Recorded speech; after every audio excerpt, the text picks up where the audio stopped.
Hello students, today we are going to start the unit 7 in the history portion of 10th social science, that is anti-colonial movements and the birth of nationalism. Colonialism அப்படினு என்னன்னு பார்த்தனா, it is a method followed by the British to capture India. அதுதான் colonialism னு சொல்றோம். Anti-colonial movements அப்படினா the steps taken against the British to send the British out of India. இல்லையா, பிரிட்டிஷ்க்கு எதிராக அவங்க நம்ம நாட்டை விட்டு துரத்துறதுக்கு எடுத்த ஸ்டெப்ஸ் தான் ஆன்டி காலனியல் மூமெண்ட்ஸ்னு சொல்கிறோம். And the birth of nationalism. Nationalism means love towards one own country. So country மேலே இருக்கிற லவ், அதுக்காக நம்ம போராடுறதுனா நேஷனலிசம் அப்படின்னு சொல்கிறோம். ஸோ இந்த லெசன் கொஞ்சம் தியரிட்டிக்கல் லெசனாக இருக்கும். If you listen means you can easily understand the stories involve in the lesson. Okay, try to understand it. First எதை பற்றி பார்க்க போகிறோம் அப்படின்னா, on 23rd June 1757, the Nawab of Bengal, Siraj-ud-Dawla, was defeated by the East Indian Company at the Battle of Plassey. So the British Company, இங்கிருந்தது நம்ம என்னன்னு சொல்றோம், East India Company. East India கம்பெனிக்கும் பெங்காலோட நவாப் சிராஜுத்தௌலாவுக்கும் ஒரு ஃபைட் நடக்குது. That was called as Battle of Plassey in the year 1757. So இதில் என்ன நடக்குதுன்னா, தோத்து போயிடுறாங்க. நவாப் ஆஃப் பெங்கால் தோத்து போயிடுறாங்க, பிரிட்டிஷ் ஜெயிச்சிடுறாங்க. யாரோட சப்போர்ட்ல பிரிட்டிஷ் ஜெயிக்கிறாங்கன்னு பார்த்தோம்னா, the battle was orchestrated by Robert Clive. Orchestrated means arranged, taken care அப்படின்னு சொல்லலாம். இந்த பேட்டில் பிரிட்டிஷ் சைட்லேருந்து யார் பார்த்துக்கிறாங்கன்னா, Robert Clive, commander in chief of East India Company, who managed to get the clandestine support from Mir Jafar, the uncle of Siraj-ud-Dawla and the chief of Nawab's army. பிரிட்டிஷோட force ரொம்ப கம்மியாக தான் இருக்குது, நவாப் சிராஜுத்தௌலாவோட force அதிகமாக தான் இருக்குது. Even then British எப்படி ஜெயிக்கிறாங்க அப்படின்னு பார்த்தோம்னா, British got the clandestine support, secret support. யாரோட சீக்ரெட் சப்போர்ட் கிடைக்குது அப்படின்னு பார்த்தோம்னா, மிர் ஜாஃபர் அப்படிங்கிறவங்களோட சீக்ரெட் சப்போர்ட் கிடைக்குது. Who is Mir Jafar? He is the uncle of Siraj-ud-Dawla and the chief of Nawab's army. So இந்த மிர் ஜாஃபரோட சீக்ரெட் சப்போர்ட்னால தான் British can easily defeat Siraj-ud-Dawla. Okay, Clive was helped by the Jagat Seths, money lenders from Bengal, who were aggrieved by the Siraj-ud-Dawla's policy. இன்னும் இந்த Robert கிளைவ்க்கு யார் யாரெல்லாம் help பண்றான்னு பார்த்தோம்னா, ஜகத் சேத் அப்படின்னு சொல்றோம். மணி லெண்டர், கடன் கொடுக்கறவங்க, வட்டிக்கு கடன் கொடுக்கறவங்க தான் மணி லெண்டர். ஏன் இவங்க சிராஜுத்தௌலாவுக்கு அப்போஸ்டா பிரிட்டிஷ்க்கு சப்போர்ட் பண்றாங்கன்னு பார்த்தோம்னா, he was aggrieved by Sirajuddaulah policy. aggrieved அப்படின்னா harmed, ஏதாச்சும் கஷ்டப்பட்டிருக்கிறார் சிராஜுத்தௌலாவோட பாலிசினால. so he supported British and defeated Sirajuddaulah. so இப்போ என்னாச்சு, a fight between Siraj-ud-Dawla and English East India Company. The fight was called as Battle of Plassey. British won the battle with the support of Mir Jafar and Jagat Seth. And the British army oda commander in chief யாருன்னு பார்த்தோம் அப்படின்னா, Robert Clive. Between 1757 and 1760, the East India Company received 22.5 million rupees from Mir Jafar, who became the new Nawab of Bengal. So இந்த Sirajuddaulah defeat பண்ணிட்டு மிர் ஜாஃபர் நவாப் of பெங்காலா மாறுறதுக்காக பிரிட்டிஷ்க்கு எவ்வளோ பணம் கொடுக்குறாரு, 22.5 million rupees பணமாக தராரு. The same money was later invested to propel the industrial revolution in Britain, which rapidly mechanized the British textile industry.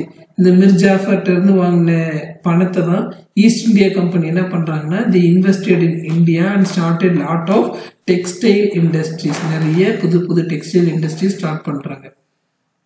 On the other hand, India was led to the path of de-industrialization and forced to create a market for the products manufactured in Britain. So ஒரு பக்கம் என்ன பண்றாங்க, British இந்தியாவில் அவங்களோட industry start பண்ண ஆரம்பிச்சிட்டாங்க. இன்னொரு பக்கம் என்ன நடக்குது அப்படின்னா, டீஇண்டஸ்ட்ரியலைசேஷன். இந்தியன் இண்டஸ்ட்ரீஸ் எல்லாத்தையும் பிரிட்டிஷ் டிஸ்ட்ராய் பண்ணிட்டு நம்ம இந்தியன்ஸ் எல்லாருமே பிரிட்டிஷோட ப்ராடக்ட்ஸை வாங்குற மாதிரி கிரியேட் பண்றாங்க. Okay, the plunder of India by the East India Company continued for another 190 years. Blender அப்படின்னு திருடுறது, ஸ்டீலிங் அப்படின்னு சொல்லுவோம். இந்தியாவோட ரிசோர்சஸ் எல்லாமே பிரிட்டிஷ் ஈஸ்ட் இந்தியா கம்பெனி 190 இயர்ஸ்க்கு யூஸ் பண்ணிட்டு தான் இருந்தாங்க, திருடிட்டு போயிட்டு தான் இருந்தாங்க. In this lesson, the story of resistance and a varied range of response against the British rule in Indian subcontinent from the early and mid 19th century to the early 20th century were outlined. So British against Indians எப்படியெல்லாம் போராடினாங்க இந்த early and mid 19th century early 20th century how the Indians fought against the British அப்படிங்கறத பத்தி தான் இந்த லெசன்ல ஃபுல்லா நாம பார்க்க போறோம். Okay, first peasant and tribal resistance. Peasant அப்படினா நமக்கு தெரியும், farmers தான் peasants அப்படினு சொல்றோம். tribal people னா மலைவாழ் மக்கள், அவங்கள tribal peoples அப்படினு சொல்றோம். So இந்த peasant and tribal எப்படி British against போராடினாங்க அப்படிங்கறத பாப்போம். While the urban elite of India, urban people சிட்டில இருக்கிற people, elite means high class people. While the urban elite of India was busy responding to the Western ideas and rationality by engaging them in various social religious reform movements.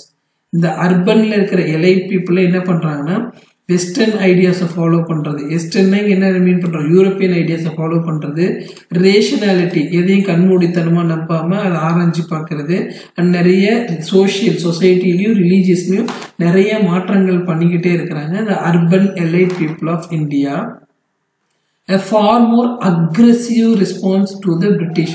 இந்த மாதிரி urban people இருக்கும்போது rural இந்தியாவில் இருக்கிற பீப்புள்லாம் என்ன பண்றாங்க, ரூரல்னா village சைடில் இருக்கிற people எல்லாமே பிரிட்டிஷ்க்கு அகெயின்ஸ்டா பயங்கர கோபமா போராடுறாங்க. The traditional elite and the peasantry along with the tribals revolted. So traditional elite பாரம்பரியமா இருக்கிற மக்கள் and peasantry farmers and the tribal people மலைவாழ் மக்கள் ஆதிவாசிகள் அவங்கெல்லாம் பிரிட்டிஷ்க்கு அகெயின்ஸ்டா பயங்கரமா போராடிட்டு வராங்க. They were not necessarily seeking the removal of British but rather the restoration of pre-colonial order. So இந்த பீப்புளே ஏன் போராடுறாங்க அப்படின்னா பிரிட்டிஷை நாட்டை விட்டு துரத்தணும் அப்படிங்கிற மெயின் எய்ம் கிடையாது. பட் பிரிட்டிஷ் வரத்துக்கு முன்னாடி நம்ம கண்ட்ரியில் என்னென்ன ரூல்ஸ் அண்ட் ரெகுலேஷன்ஸ் இருந்துச்சோ அந்த ரூல்ஸ் அண்ட் ரெகுலேஷன்ஸ் மட்டும் திரும்ப நம்ம செட் பண்ணணும் அப்படிங்கிற ஒரு தாட்ல தான் இவங்கெல்லாம் போராட ஆரம்பிக்கிறாங்க.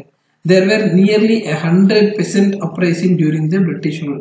இந்த 190 years British ruleல ஒரு 100 peasants யாரு, farmers போராட்டம் நடத்திருப்பாங்க. They are classified into 4 categories. Restorative rebellion. Restorative rebellion அப்படின்னா agitation of this type relates to attempts to restore old order and old social relation. So ஏற்கனவே பிரிட்டிஷ் வரத்துக்கு முன்னாடி இந்தியா எப்படி இருந்துச்சோ அந்த மாதிரி திரும்ப மாற்றி அமைக்கணும் அப்படின்னு ஆசைப்படுறவங்களாம் தான் ரீஸ்டோரேட்டிவ் ரிபெல்லியன்ஸ். ரீஸ்டோரேஷன் அப்படின்னா back to our old form, அதான் ரீஸ்டோரேஷன். அதுக்காக போராடுறவங்களாம் ரீஸ்டோரேட்டிவ் ரிபெல்லியன் அப்படின்னு சொல்றோம். Next one is religious movements. Hindus இருக்காங்க, முஸ்லீம்ஸ் இருக்கிறாங்க. ரிலீஜியன் சம்பந்தமா போராடுறதுன்னா ரிலீஜியஸ் மூவ்மெண்ட்ஸ் சொல்றோம். Such agitations were led by the religious leaders who fought for the liberation of the local populace by restructuring the society on certain religious principles. நம்ம மதத்தில் இப்படிலாம் சொல்லியிருக்கிறாங்க, இதெல்லாம் சொல்லியிருக்கிறாங்கன்னு சொல்லி ரிலீஜியனை பேஸ் பண்ணி ஃபைட் பண்றதுன்னா ரிலீஜியஸ் மூவ்மெண்ட்ஸ் அப்படின்னு சொல்றோம். Next one is social banditry அப்படின்னு சொல்றோம். Banditry in the sense it is a type of organised crime. So ஒரு நல்ல பிளான் பண்ணி பண்றது தான் பேண்டிட்ரி அப்படின்னு சொல்றோம். The leaders of such movements were considered criminals by the British and the traditional elite, but were looked upon the people as heroes and champions of the cause. So ஒரு சொசைட்டியில் இருக்கிற பீப்புளெலாம் ஒன்று திரட்டி போராடுறது சோஷியல் பேண்டிட்ரி அப்படின்னு சொல்கிறோம். இந்த குரூப்போட leaders எல்லாம் பிரிட்டிஷும் எலைட் பீப்புளும் எப்படி பார்த்தாங்க, கிரிமினல்ஸ், தப்பு பண்ணவங்களா பார்க்குறாங்க. பட் லோக்கல் பீப்புள இவங்களெல்லாம் தான் ஹீரோவா பார்க்குறாங்க. ஏன்னா அவங்களுக்காக போராடுறாங்க அப்படின்னு நினச்சிட்டு ஹீரோவா பார்க்குறாங்க. This form is called as social banditry and the final one is mass insurrection. மாஸ்னாவே குரூப் ஆஃப் பீப்புள் அப்படின்னு தெரியும். இன்சரக்ஷன் அப்படின்னா ரிவோல்ட், திடீர்னு போராடுறது, புரட்சி ஏற்படுத்துறது, அதெல்லாம் மாஸ் இன்சரக்ஷன். யூஸ்வலி இதுக்கெல்லாம் பெருசா லீடர்ஸ் இருக்க மாட்டாங்க, பெரிய பிளான்டா இருக்காது, ஸ்பான்டேனியஸ் திடீர்னு அங்கங்க போராட்டம் இருக்கிறதெல்லாம் மாஸ் இன்சரக்ஷன்ஸ் அப்படின்னு சொல்றோம்.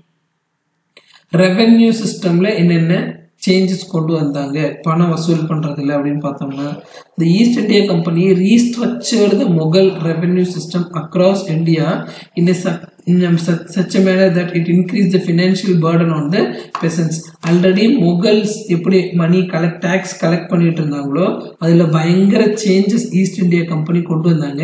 இந்த சேஞ்சஸ்னால யாரு ரொம்ப அஃபெக்ட் ஆனாங்க அப்படின்னு பார்த்தோம்னா peasants தான் ரொம்ப அஃபெக்ட் ஆகுறாங்க, farmers ரொம்ப அஃபெக்ட் ஆகுறாங்க. There was no widespread system of private ownership of the land in the pre-British India. British இந்தியாவுக்குள்ள நுழையறதுக்கு முன்னாடி பிரைவேட் ஓனர்ஷிப் ஆஃப் லேண்ட், எது இந்த நிலம் என்னோடதுன்னு இந்த மாதிரி பிரைவேட் ஓனர்ஷிப் கிடையாது. பிரிட்டிஷ் இந்தியாவுக்குள்ள வந்ததுக்கு அப்புறமேட்டு தான் லேண்ட் இவங்களுது அவங்களுதுங்கிற பிரைவேட் ஓனர்ஷிப் வர ஆரம்பிச்சிருச்சு. Subletting of and land. So நம்ம ஆல்ரெடி நமக்கு தெரியும் குத்தகைக்கு விடுறது அப்படின்னு சொல்லி தெரியும் இல்லையா. ஸோ ஒரு பெரிய ஜமீன்தார்கிட்ட நிலத்து சின்ன லேண்ட் லாட்ஸ்க்கெல்லாம் குத்தகைக்கு விடுறது, அந்த லேண்ட் லாட்ஸ்ல இன்னும் சின்ன ஃபார்மர்ஸ்ட்டை கொடுத்து டேக்ஸ் கலெக்ட் பண்றது, சப்லெட்டிங். The practice of letting out and subletting out of complicated the agrarian relation. Agrarian means agricultural relation. So பெரிய லேண்ட்லாட் லெட் அவுட் பண்ணுறாங்க யார்கிட்ட, சின்ன லேண்ட்லாட்ஸ் கிட்ட. அந்த சின்ன லேண்ட்லாட் சின்ன ஃபார்மர்ஸ் கிட்ட லேண்டை பிரித்து தராங்க. The zamindar often sublet land to many subordinate lots. Zamindar என்ன பண்ணுறாரு, சின்ன லாட்ஸ் கிட்ட எல்லாம் லேண்டை பிரித்து தராங்க. Who in turn collected a fixed amount of revenue from the peasants. இவங்கெல்லாம் பெசன்ஸ் கிட்ட இருந்து வரி கலெக்ட் பண்ண ஆரம்பிக்கிறாங்க. This increase the tax burden of the peasants. ஏன்னா இந்த சின்ன லேண்ட்லார்ட்ஸ்க்கும் ரெவன்யூ தரணும், ஜமீன்தாருக்கும் ரெவன்யூ தரணும் அப்படிங்கிறதுனால பெசன்ஸோட டாக்ஸ் பர்டன் என்ன ஆயிடுச்சு, அதிகமாயிட்டே போயிட்டு இருக்கு. அதனால நிறைய பெசன்ட் அப்ரைசிங் நடக்குது. பெசன்ட்ஸ் ஃபார்மர்ஸ் எப்படி போராடுறாங்க அப்படிங்கிறது தான் இந்த Besant uprising. Peasant revolts began to erupt in the early 19th century and continued till the very end of the British rule in India. 19th century வந்து பிரிட்டிஷ் நம்ம நாட்டை விட்டு வெளியே போகிற வரைக்கும் கண்டினியூஸாக நடந்துகிட்டே இருக்கு. அதில் one important movement is Faraizi movement. Okay, Faraizi movement was launched by Haji Shariatullah in 1818. First இந்த ஃபராசி மூமெண்ட்டை ஸ்டார்ட் பண்ணுறது யாரு, Haji Shariatullah in 1818. After the death of Shariatullah in 1839, the rebellion was led by his son Dudu Mian, who called upon the peasants not to pay tax. First இந்த Faraizi moment 1818ல Haji ஷரியத்துல்லா start பண்றாரு. 1839 வரைக்கும் lead பண்றாரு. 1839ல ஷரியத்துல்லா tie ஆனதுக்கு அப்புறமேட்டு his son Dudu Mian, ஷரியத்துல்லாவோட பையன் Dudu Mian இந்த மூமெண்ட்டை continue பண்றாரு. and he said to the peasants that not to pay tax, யாரும் வரி கட்டாதீங்க அப்படின்னு சொல்றாரு. it gained popularity on a simple doctrine that land and all wealth should be equally enjoyed by all the common folk. So ஏன் tax கட்ட வேண்டாம் அப்படின்னு சொல்றாரு அப்படின்னா, லேண்டு அண்ட் இருக்கிற வெல்த் எல்லாமே எல்லாத்துக்கும் சரிசமமானது, எல்லா மக்களுக்கும் சரிசமமானதுங்கிற ஒரு டாக்டரின், ஒரு பிலீஃப் சொல்றாரு. அதனால மக்கள்கிட்ட எல்லாம் பயங்கர பாப்புலாரிட்டி ஆயிடுது. Dudu Mian laid emphasis on the egalitarian nature of religion and declared that land belongs to God and collecting rent or levying tax on it was therefore against the divine law. Egalitarian nature அப்படின்னா social equality, ஒரு சொசைட்டில எல்லாருமே equal அப்படின்னு சொல்றது தான் egalitarian nature அப்படின்னு சொல்றோம். So இந்த டூடு மியன் என்ன சொல்றாருன்னா, ஊர்ல இருக்கிற எல்லா நிலமுமே கடவுளுக்கு சொந்தமானது. அந்த நிலத்தை வச்சு யாராச்சும் டேக்ஸ் வாங்கினாலோ ரெண்ட் வாங்கினாலோ அது கடவுளுக்கு எதிராக செய்யற செயல் அப்படின்னு சொல்லி மக்கள்கிட்ட கொண்டு போய் சேர்த்துறாரு. So large number of peasants are mobilised towards the network of village organisation. So நிறைய பெசன்ட்ஸ் ஒன்னா ஆர்கனைஸ்டா they started fighting against the British people. So in 1862ல டூடு மியன் இறந்து போயிடுறாரு. அப்புறமேட்டு இந்த மூமெண்ட்டை ஃபராசி மூமெண்ட்டை யாரு கண்டினியூ பண்றாங்க, நோவா மியான் அப்படிங்கிறவரு கண்டினியூ பண்றாரு in 1870sல. Wahabi rebellion in Barasat. Barasat is a place near Bengal. Okay, பெங்கால்ல பராசத் அப்படிங்கிற பிளேஸ் இருக்கு. The Wahhabi rebellion was an anti-imperial and anti-landlord movement. Imperialism is followed by British people to capture India. அவங்களுக்கு ஆப்போசிட்டா, அவங்களுக்கு அகெயின்ஸ்டா பண்றதுனா ஆன்டி இம்பீரியலிசம். லேண்ட்லார்ட்ஸ், பெரிய land ஓனர்ஸ்க்கு அகெயின்ஸ்டா பண்ற போராட்டம் தான் இந்த வாஹாபி rebellion. It was started in 1827 in the Barasat region of Bengal. It was led by an Islamic preacher T2 Mir, who was deeply influenced by the Wahhabi teaching. இந்த Wahhabi rebellion எங்க start பண்றாங்க? பெங்கால்ல start பண்றாங்க. 1827ல start பண்றாங்க. Anti imperialism, anti landlords இவங்களுக்குலாம் அகெயின்ஸ்டா start பண்றாங்க. It was started by an Islamic preacher T2 Mir. இவர் எதை ஃபாலோ பண்றாரு? Wahhabi teachings ஃபாலோ பண்றாரு. He became an influenced figure among the predominantly Muslim peasantry oppressed under the coercive zamindari system. So இந்த coercive அப்படின்னா using force பயங்கர கொடுமையான zamindari system கீழே work பண்ற முஸ்லீம் அக்ரிகல்ச்சரிஸ்டுக்கெல்லாம் ஒரு ஃபேமஸ் ஃபிகரா இவர் மாறாரு. He became an influenced figure. யாருக்கு நடுவுல? இந்த முஸ்லீம் அக்ரிகல்ச்சரிஸ்ட் நடுவில் ஒரு ஃபேமஸ் பர்சனாக இவர் தெரிகிறாரு. இந்த முஸ்லீம் பர்சன்ஸ்க்குலாம் என்ன problem? They were very oppressed under the forcing zamindari rule. ரொம்ப கொடுமைப்படுத்துகிற ஜமீன்தாரி ரூலுக்கு நடுவில் இருக்கிற முஸ்லீம் அக்ரிகல்ச்சரிஸ்டுக்கு மத்தியில் இவர் ஒரு நல்லவரா ஒரு ஃபேமஸ் ஃபிகராக தெரிகிறார் because of the rebellion.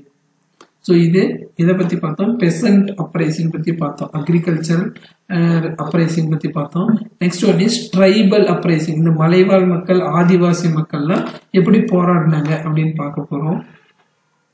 Under the colonial rule for the first time in Indian history, government claimed a direct proprietary right over the forest.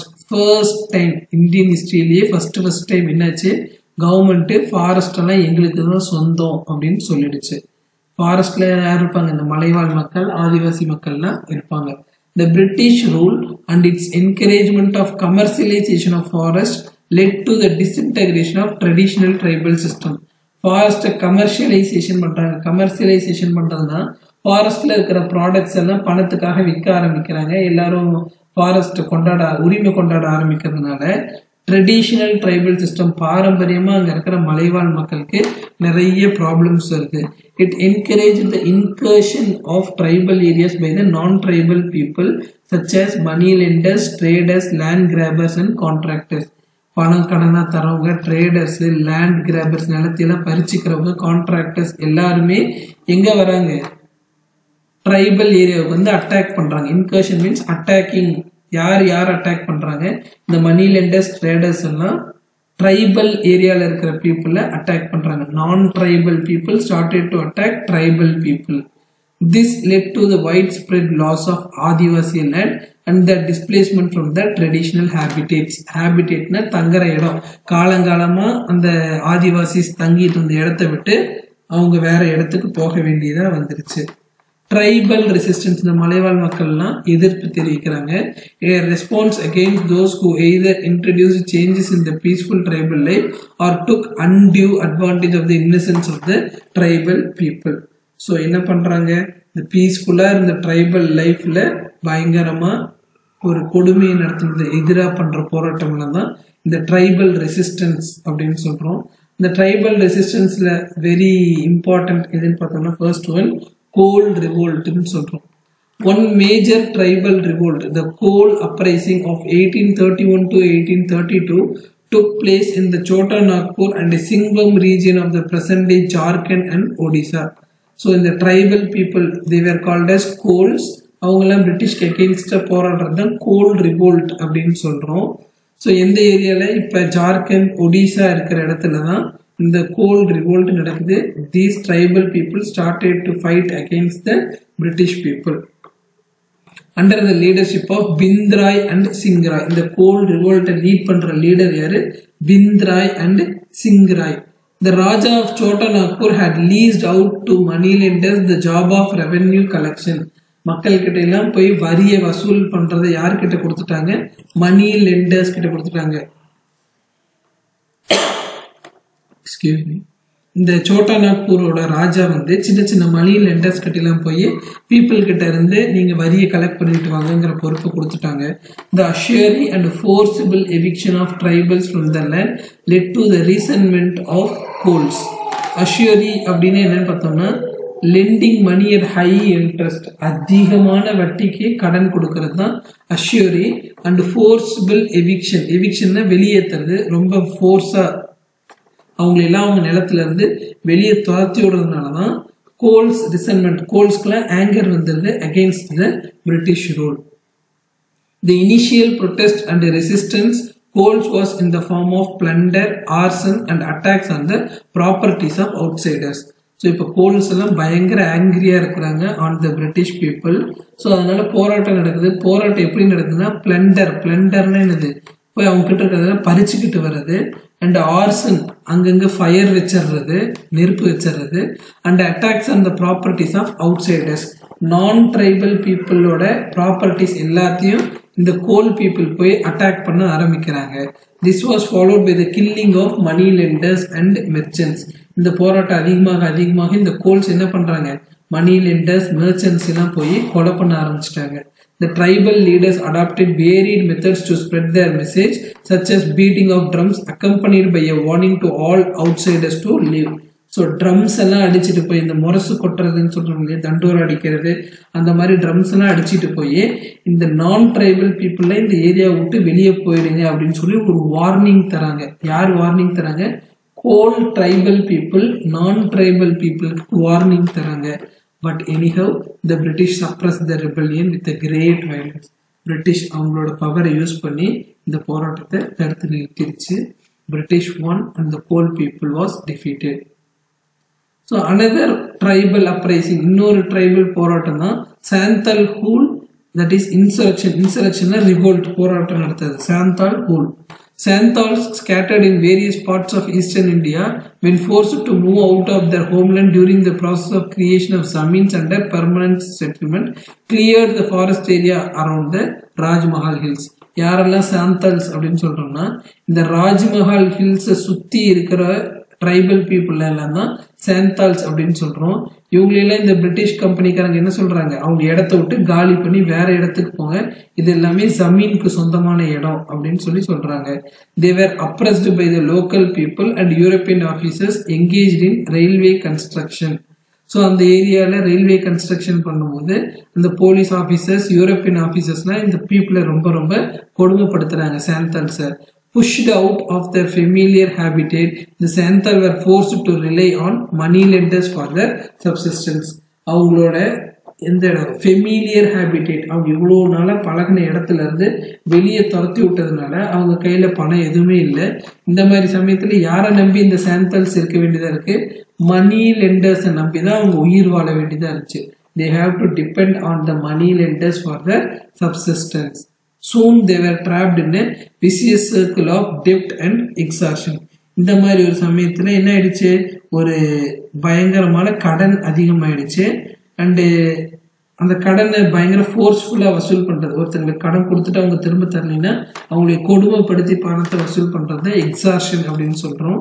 So இந்த சாந்தல்ஸ் என்ன பண்ணிட்டாங்க, அவங்களோட ஹேபிடேட்ல இருந்து வெளியே துரத்துறாங்க. வெளியே போனதுனால அவங்களால எப்படி உயிர் வாழ்றதுன்னு தெரியாம இந்த டிபெண்ட் ஆன் மணி லெண்டர்ஸ்ட கடன் வாங்குறாங்க. அதை திரும்ப தர முடியாம பயங்கரமா போராடுறாங்க. Besides this, Santals also felt neglected under the corrupt British administration and their inability to render justice to their legitimate grievances. Legitimate கிரீவன்சஸ்னா நியாயமான கோரிக்கைகள் அப்படின்னு சொல்றோம். அவங்களோட நியாயமான கோரிக்கைக்கெல்லாம் கூட பிரிட்டிஷ்ல இருந்து என்ன கிடைக்கல, நல்ல ஒரு தீர்ப்பு கிடைக்கல. அதனால இந்த Santhals were very angry on the British people. எப்படியாவது அவங்க கூட போராடி நம்ம ஜெயிக்கணும் அப்படின்னு சாந்தல்ஸ் நினைக்கிறாங்க. Around 1854 activities of social banditry. Social banditry அப்படின்னு என்னன்னு பார்த்துருக்கோம் இல்லையா, it is the leader movement. ஏதோ ஒரு லீடர் வந்து ஒரு மூவ்மெண்ட்டை லீட் பண்றது தான் சோசியல் பேண்டிட்ரி அப்படின்னு பார்த்துருக்கோம். 1854ல எந்த leader, a person named Bir Singh was reported from different places. These were directed against the Mahajans and traders. பெரிய பெரிய மகாஜன் அண்ட் ட்ரேடர்ஸ் அகெயின்ஸ்டா போராட்டம் நடக்குது in 1854 and the revolt was led by a leader called as Beer Singh. Okay, in 1855 two Santhal brothers Sidhu and Kanu proclaimed that they have received a divine message from the god asking them to lead their rebellion.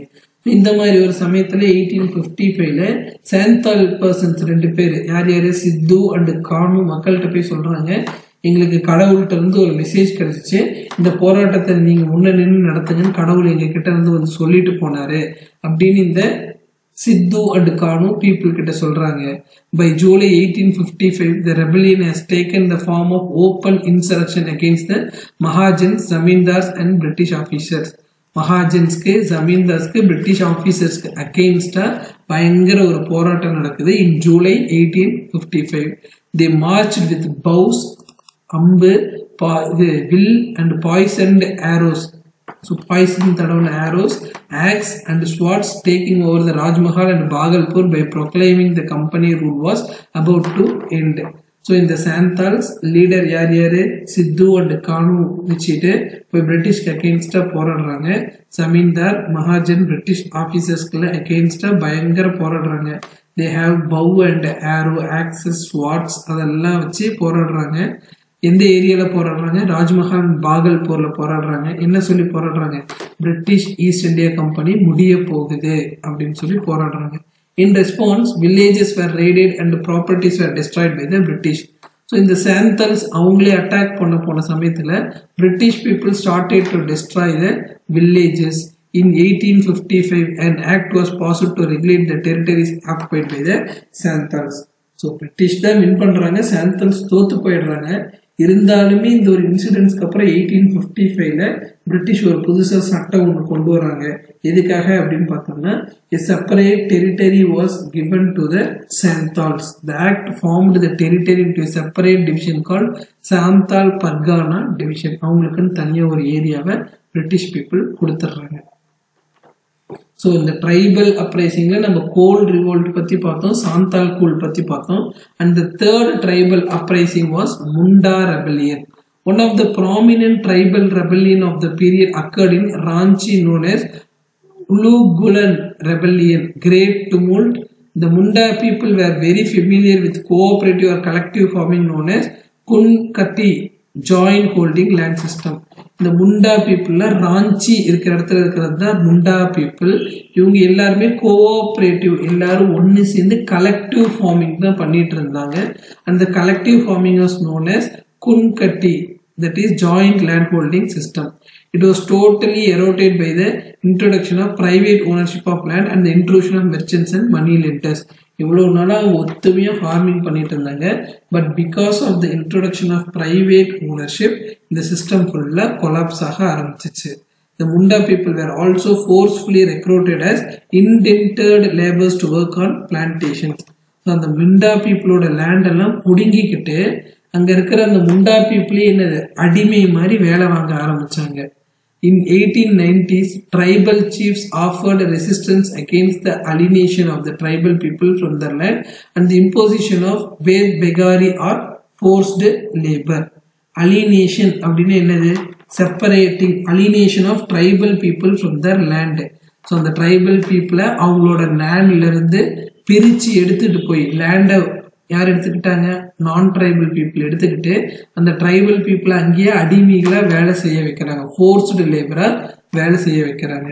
இந்த moment, எந்த moment? முண்டா rebellion received இம்பீட்டஸ். இம்பீட்டஸ்னா ஒரு new energy, புது energy இந்த மூமெண்ட்டுக்கு கிடைக்குது. பிரிட்டிஷ்க்கு அகெயின்ஸ்டா நம்ம போராடலாம் அப்படின்னு சொல்லி இந்த முண்டா பீப்புள்ஸ்க்கு ஒரு நியூ எனர்ஜி கிடைக்குது. எப்போ? Birsa Munda declared himself as the messenger of God. So Birsa Munda அப்படிங்கிறவரு நான் கடவுளோட தூதுவர், கடவுள் என்கிட்ட என்ன சொல்லியிருக்கிறாரு? Supernatural solutions to the problem of Munda people and the establishment of Birsaite Raj.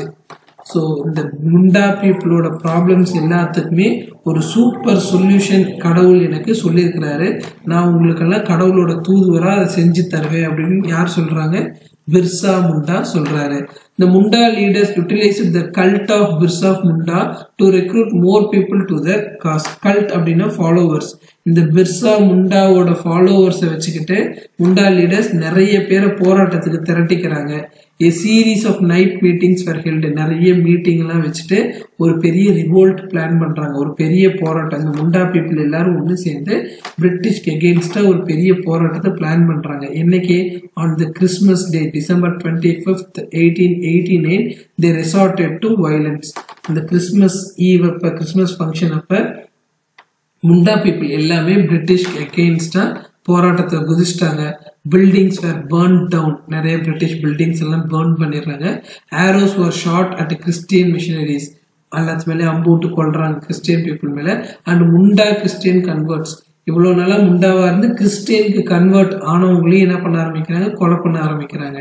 Soon police stations and government officials were attacked. These Munda people யார் attack பண்ணாங்க, ஃபர்ஸ்ட் கிறிஸ்டியன்ஸையும் முண்டாவா இருந்து கிறிஸ்டியனை கன்வெர்ட் ஆனவங்களையும் அட்டாக் பண்ணாங்க. தென் போலீஸ் ஸ்டேஷன் அட்டாக் பண்ணாங்க. கவர்மெண்ட் அஃபீஷியல்ஸ் எல்லாத்தையும் attack பண்ண ஆரம்பிச்சாங்க. Similar attacks were carried out over the next few months. Finally the resistance was crushed. Few மந்த்ஸ்க்கு போராட்டம் நடத்திக்கிட்டே இருந்தாங்க. இருந்தாலும் இந்த போராட்டம் என்ன ஆயிடுச்சு, கிரஷ் ஆயிடுச்சு. British people gain victory and this Munda was defeated. அப்புறம் என்ன பண்றாங்க, பிர்சா முண்டாவை அரெஸ்ட் பண்ணிடுறாங்க 1900. அண்ட் பிர்சா முண்டா ஜெயிலே இறந்து போயிடுறாரு. So even though Birsa Munda தோத்து போயிட்டாலுமே கூட he was considered as a very great leader. Birsa Munda became a folk hero who is to this day celebrated in many folk songs. நிறைய நாட்டுப்புற பாட்டெல்லாம் பாடும்போது கூட அதில் ஹீரோவை யாரை நினைச்சு தான் பாடுறாங்க, பிர்சா முண்டாவை தான் ஹீரோவை நினைச்சு பாடுறாங்க. Because he fought so much for the Munda people against the British. The Munda rebellion prompted the British to formulate a policy on tribal land. So எப்படி சாந்தாஃபூல்னால ஒரு ஆக்ட் ஃபார்ம் ஆச்சோ அதே மாதிரி இந்த முண்டா பீப்புள்னாலையும் முண்டா ரெபல்லியன்னாலையும் இன்னொரு ஆக்ட் பாஸ் பண்றாங்க tribal லேண்ட்ல. The act was called as Chota Nagpur Tennessee Act in the year 1908. It restricted the non-tribal people into the tribal land.